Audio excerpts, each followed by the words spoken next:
always goes back to the same thing. Republicans can craft a dynamite budget that's a win-win for everybody.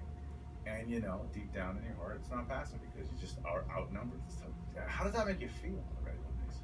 Well, it's interesting. The dynamic has shifted a little bit. And while we're still outnumbered, the numbers are closer. And so what's happened is you're having different discussions than you've had in past years. There are Democrats that are coming across. If you do work the numbers, it only takes a dozen Democrats in the House to be unsure of a bill or opposed to a bill to prevent it from coming to the floor or have debate get contentious where it gets pulled. We've had that happen several times already this session with 3 bills that were called passed temporarily. Essentially, the debate gets contentious.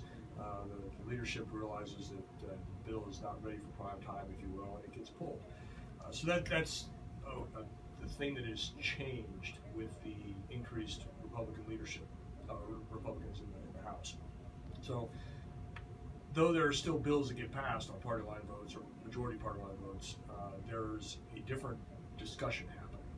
I think that one of the things that's really challenging with the budget process and putting the appropriation side, so the spending side, as opposed to the revenue side, there's been good dialogue.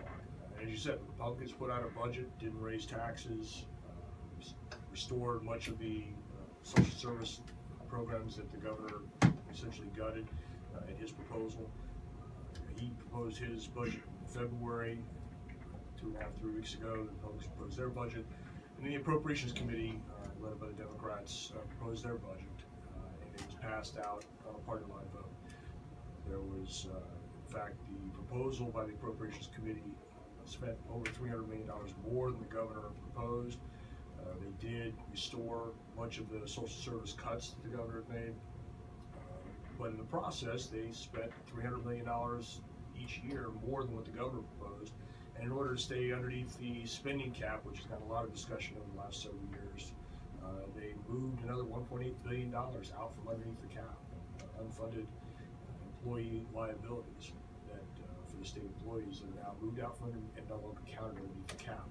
So that $1.8 billion, and then on top of that, the cause that happened after that, when the Finance Committee got together, was a $2.4 billion tax increase, which is larger than the largest tax increase in the state history, which we just had 4 years ago.